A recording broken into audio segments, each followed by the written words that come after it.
dijimos que estuvimos durante todo este domingo brindándote lo más cercano posible, me refiero a información, en cuanto a los comicios electorales, elecciones nacionales. Habrá balotaje en nuestro país. Cada instancia lo tuviste en la pantalla de BTV y quien fue parte medular de esta transmisión fue la consultora Factum, que nos acompaña durante todo el año con el gran trabajo que realizan tanto Oscar como Eduardo Botinelli. Es un placer recibirlo en Día a Día para bajar a tierra datos que ya viste en las ediciones de BTV Noticias. Ahora más a modo de charla lo vamos a conversar con él. Bienvenido, Eduardo, un gusto. Gracias por estar. ¿Qué tal, Rosario, Robert? ¿Cómo están? Un gusto. Que las caritas develan que nosotros estuvimos hasta tarde. La gentileza de Eduardo, de más allá de todas las entrevistas que ha dado, de ser parte del equipo de BTV, dice presente también en el programa, así que te agradecemos tu tiempo, Eduardo, no, gracias a ustedes por hoy.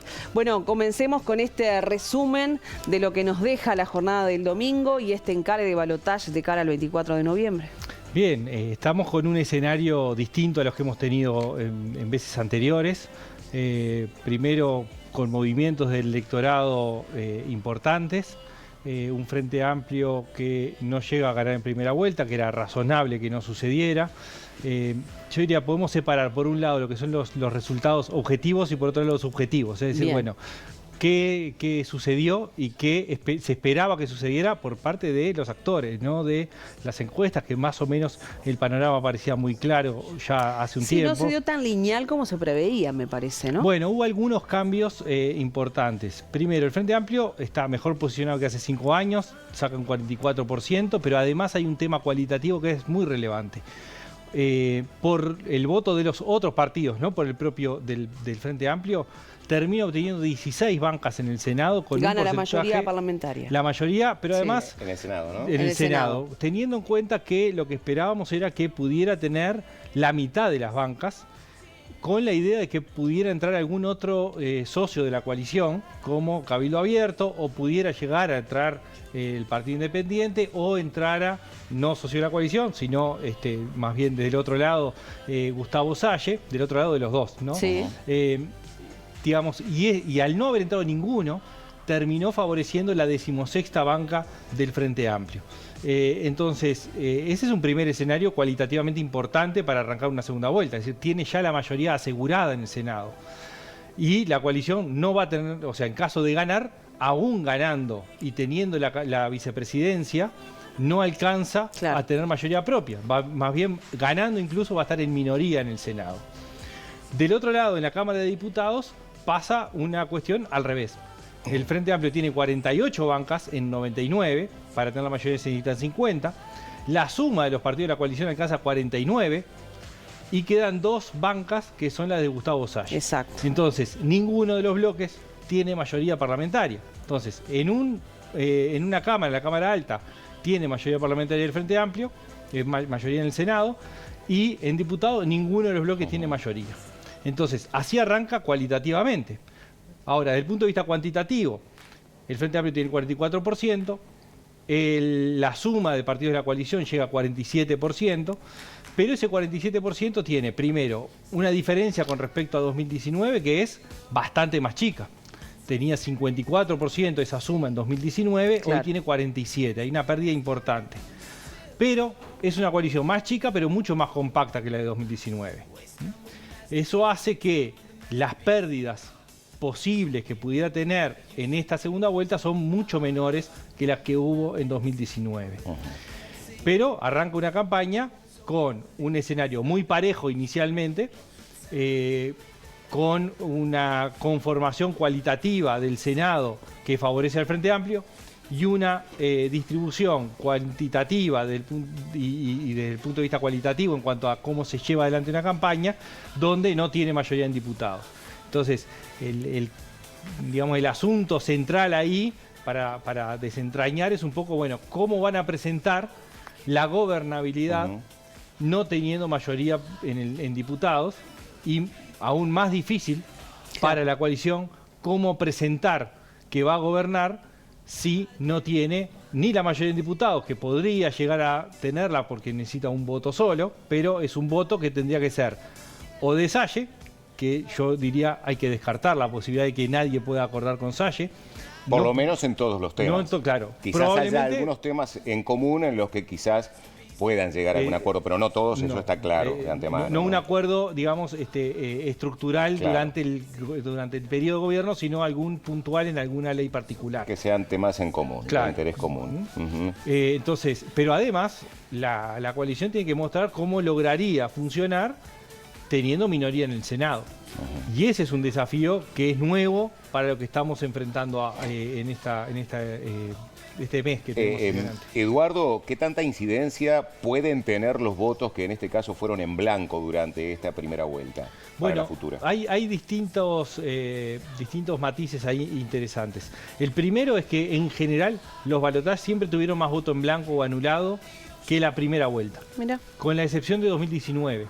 En 2019 esperábamos que hubiera un crecimiento de los votos en blanco y anulado, como había pasado en los anteriores, y sin embargo no sucedió, ¿no? Ahí hubo un proceso de polarización muy importante, de miedos a que el triunfo de la calle Pou, sobre todo, es decir, la corrida fue hacia ese lado. Bueno, hoy tenemos dos tipos de voto en blanco o anulado. Uno que es el tradicional, digamos, el que no quiere participar y va y voto protesta o voto de disconformidad con la oferta, no vota nada. Pero hay otro en esta oportunidad que es interesante analizar y es el voto en blanco, pero que puso papeleta por el sí en alguno de los plebiscitos. No podemos discriminar cuál de los plebiscitos todavía, pero por cuestiones más de comportamiento estimamos que la gran mayoría es del voto por el sí de la seguridad social. Entonces ese voto tiende a ser un poco más a la izquierda. El tema es, por algo no eligió la oferta electoral que había, ¿no? Y sí depositó la papeleta. Ese voto es captable por el frente. En principio sí. Ahora, ¿quién va a hablarle a ese voto que no quiso votar al Frente Amplio en la primera vuelta? Ahí estás. Es muy interesante lo que planteas, porque también entonces dependerá de qué discurso hace el Frente Amplio en función de la captación de ese votante que esta vez votó en blanco.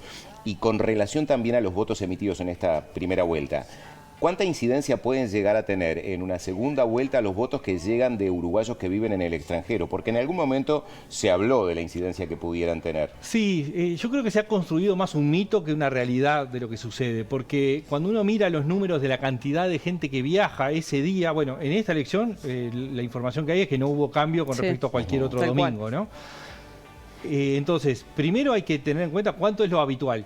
Sobre lo habitual, cuánto es que crece. Y de lo que vienen, cuántos son uruguayos y cuántos están habilitados a votar y cómo se distribuye ese voto. Hay como un mito construido de que eso define una elección. Y en realidad sí, a ver, cuando estamos en niveles tan bajos de diferencias, de repente puede sumar algo. Pero no parece que sea un voto determinante. Quizás puede haber un flujo mayor, sí, en la segunda vuelta, pensando que hay una definición mucho más relevante que la definición de presidencia y que probablemente sea relativamente competitiva, quizás no tan cercana como la anterior, pero sí que haya competitividad. Y hay desafíos importantes para las dos candidaturas, ¿no? Es decir, bueno, las dos candidaturas van a tener que estar mucho más presentes de lo que estuvieron, sin dudas. Van a tener que aceptar entrevistas que no quisieron aceptar. Van a tener que debatir. Tienen la obligación ahora. Eso es obligatorio. Exacto. Son candidaturas que tienen sus fortalezas y tienen sus debilidades, como todas las candidaturas, pero en estos casos son evidentes las dos cosas, y que son similares las fortalezas y las debilidades entre sí, ¿no? Es decir, esa cuestión de no generar grandes, reacciones positivas, pero como virtud tampoco generan grandes reacciones negativas.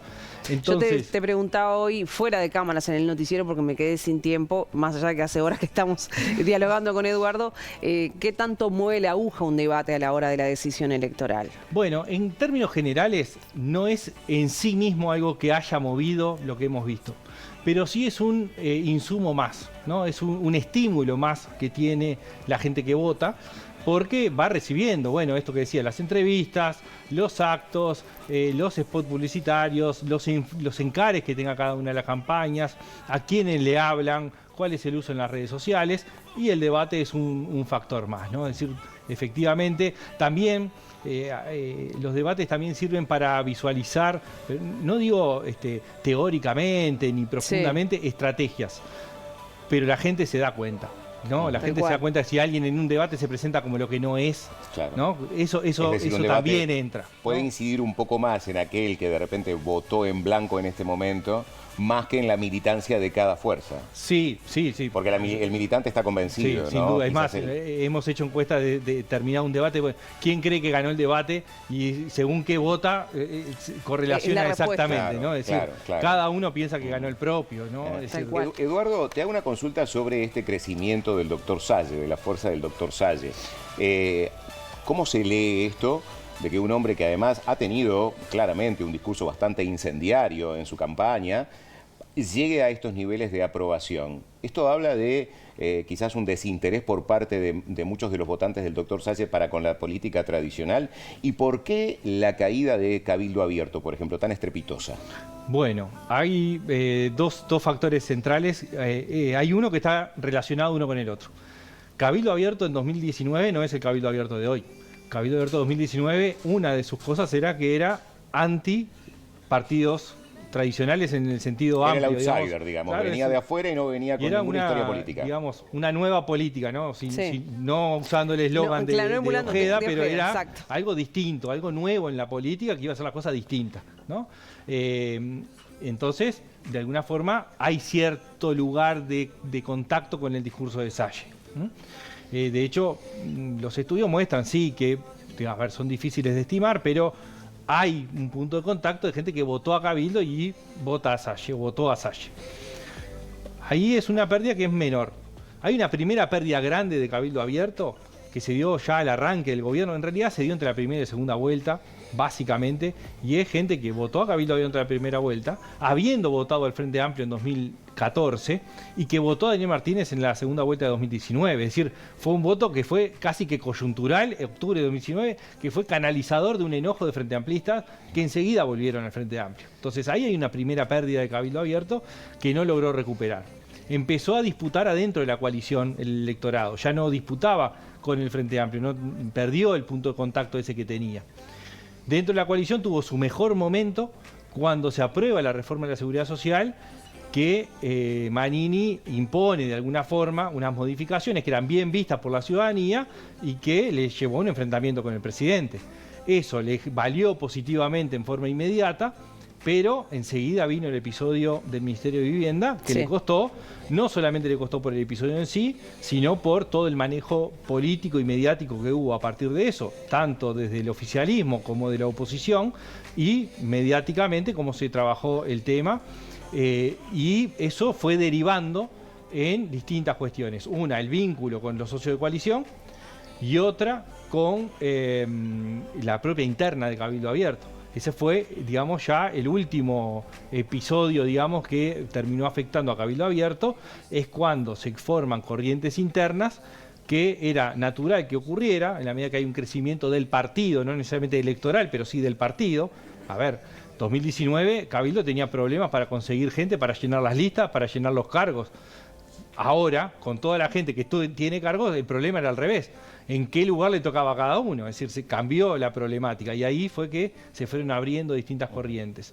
Pero la dificultad empezó cuando corrientes de Cabildo cuestionaron directamente el liderazgo de Manini. Sí. Cuando un partido depende tanto de la figura del líder y se construye a partir de eso, cuando se mina la imagen del líder, va a afectar la votación del partido. Y era esperable que sucediera. No en la dimensión que terminó sucediendo, ¿no? Es decir, realmente fue una constante desde que arrancó el año, una pérdida sistemática. Nosotros lo teníamos registrado en cerca de 7, después pasó a 6, después pasó a 5, después a 4 y terminó votando 2,5, ¿no? Es decir, es claro que fue perdiendo, fue desgranándose, a pesar de que en el medio tuvo iniciativas que tienen un apoyo importante en la población, como la recolección de firmas por la deuda justa. Eso no se tradujo en votos, claramente. Tal cual. Eduardo, ¿cuándo tendremos, ya estamos finalizando, encuesta de intención de voto de cara al balotaje de Factum? Terminamos. Todavía no terminamos lo de ayer, Rosario. Quería generarte presión. Vamos a ver. Sí, va a haber seguramente una. El tema Bien. es en qué momento. Claro. Queda menos de Sí. un mes, no te quiero presionar. El 9 de ¿no? noviembre comienza nuevamente toda la campaña. Pobre de Eduardo, comunicación. pobre Eduardo, gran trabajo. Gracias, Eduardo. Quiero recomendar muy especialmente la mesa que se generó ayer en BTV, una mesa de análisis con Eduardo Botinelli, con Raúl Ponce de León, moderada Gabriel por Pereira Nico y Núñez, Nico. con Gabriel Pereira. Hay allí un análisis exhaustivo y del momento de lo que estuvo Oscar también, ¿no? Sí, Estuvo también. Oscar Botinelli. Muchas gracias a los compañeros que me hacen notar eso. Así que bueno, quiero sobre todo sugerir que vayan, no ahora no, ahora sigan con día a día, pero vayan allí al registro que hay de lo que quedó de la transmisión de ayer de BTV, que les puedo asegurar que es realmente muy enriquecedor eso. Eduardo, ¿descansás o te quedás a la edición central? No, yo no. Viene Oscar. Viene Oscar, muy bien. De corazón, gracias por estar, por decir presente. Definitivamente Factum es la consultora de la casa, así que los necesitábamos en el día después. Gracias, Eduardo. Muchas gracias a ustedes.